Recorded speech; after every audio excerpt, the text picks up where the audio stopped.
पीए PSI कटिला परे गोटे daily wages कर्मचारी वर्तमान केते टका दरमा पाई तार इनहांस सैलरी केते रहइबो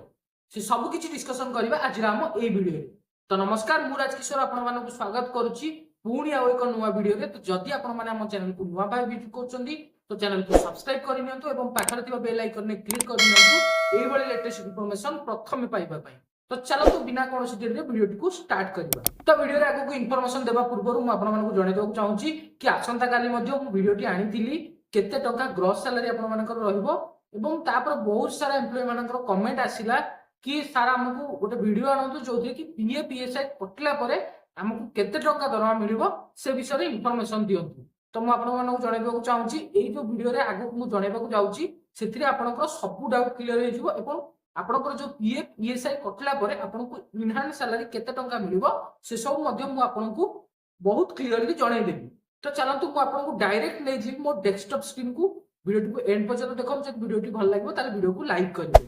तो वर्तमान आपण ए टेबल टी देखि पारुथिबे जोटा कि आसंता काली जोटा थिला 30 डेज रो थिला किंतु आजि जोटा कि मु हिसाब कला परे 26 डेज रो करिछि जोथि कि आपण देखि पारुथिबे चारिटी कैटेगरी मु रखिछि अनस्किल्ड सेमी स्किल्ड स्किल्ड एवं हाई स्किल्ड जो मानकर रेट पर वेजेस पर डे जोटा रही 450 500 550 एवं 600 टका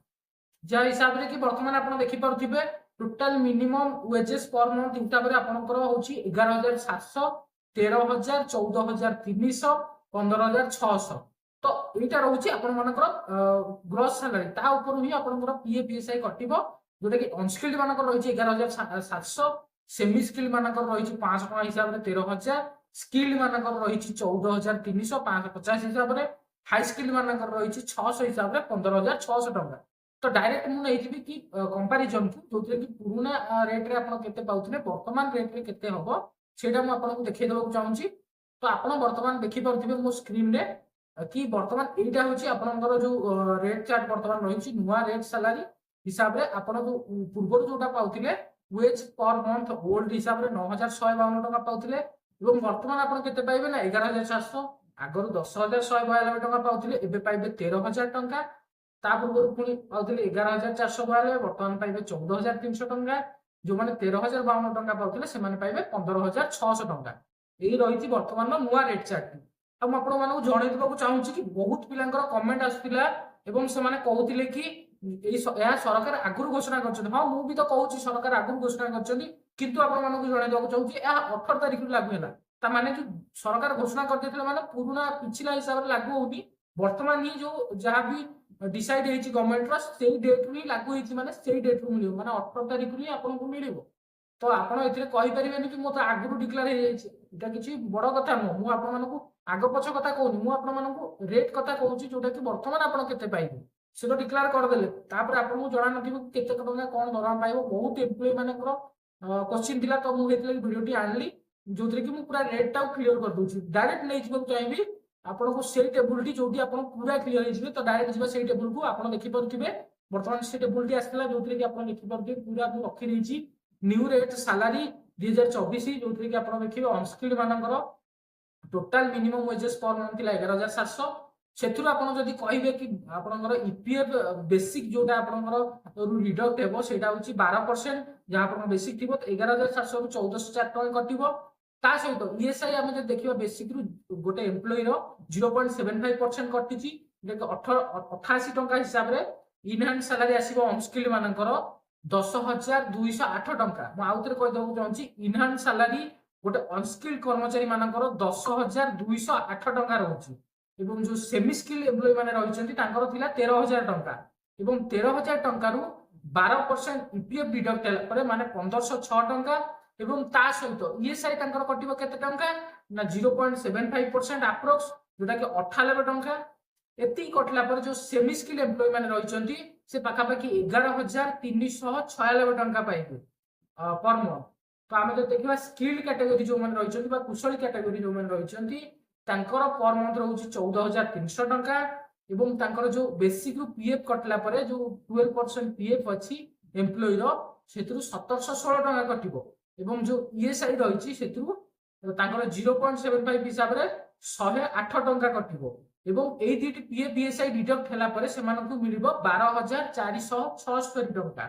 एवं जो फोर्थ एवं लास्ट कैटेगरी रही हाई स्किल कैटेगरी जो मैंने रोचंती बा उच्च कुशली आम कहीपर से बर्तमान हूँ 15,600 टंका जो थ्रु कि 12% पीएफ डिडक्ट हो जोटा कि 1872 टंका एवं जो ईएसआई रही 0.75% सेटा केते डिडक्ट हो ना 117 टंका जो थ्रे कि बर्तमान इनहांस सैलरी मिल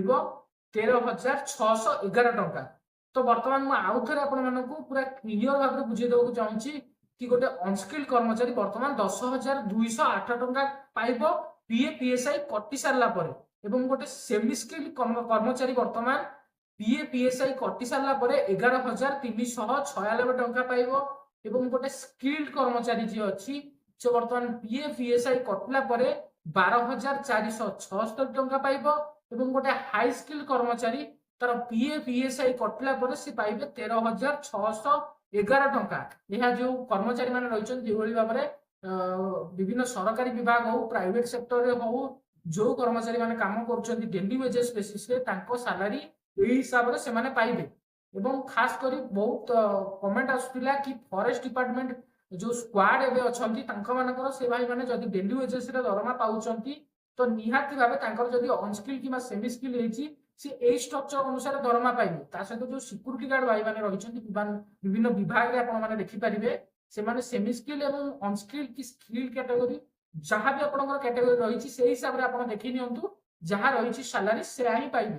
तो टोटाल जिते भी डेली वेजेस एम्प्लॉय अच्छा से सैलरी स्ट्रक्चर ही दरमा मिल। तो जदि आपंकर अलग किसी डाउट रोचे मुझे मोर टेलीग्राम चैनल भी खोली देछि आपको डिस्क्रिप्शन में लिंक देदेवी जो आप क्लिक करके ये जो टेबुल टी रही टेबुल टी डायरेक्टली पाइपर आपण मानकर दरमा से चेक करेंगे। तो लिंक को जातु डायरेक्ट टेलीग्राम लिंक रे क्लिक करके आम टेलीग्राम ग्रुप रे जॉइन हो जातु कहीं मुझे इनफॉरमेशन आगू आनी। तो जल्दी से जल्दी लेट करूँ ना वाईटी ओडिया बोली जो टेलीग्राम चैनल रही डिस्क्रिप्शन में लिंक रही कमेंट भी करूँ मुझे डायरेक्ट आपको लिंक देदेवी डायरेक्ट जाइए आपण मैंने जॉइन हो जातु एवं जहाँ भी आप डाउट रही से पचारि पारे। तो टेबुल रु आपण मैंने पाखापाखी 100% क्लियर हो जाइए बाकी आउ जहाँ आपर डाउट रोचे मत कमेंट माध्यम निश्चित जनातु जदि वीडियो भल लगी वीडियो गोटे लाइक करूँ एवं आपण मैंने वीडियो देखिए पलाउं किंतु चैनल को सब्सक्राइब करूँ कहीं आपको सब्सक्राइब कले आम चैनल को आमको मोटिवेशन मिल नुआ नुआ वीडियो आने। तो वीडियो केमती लगे कमेंट माध्यम निश्चित जनातु पुणी आसुची आउ एक नुआ वीडियो नहीं तो नुआ वीडियो जाए रोची। जय जगन्नाथ।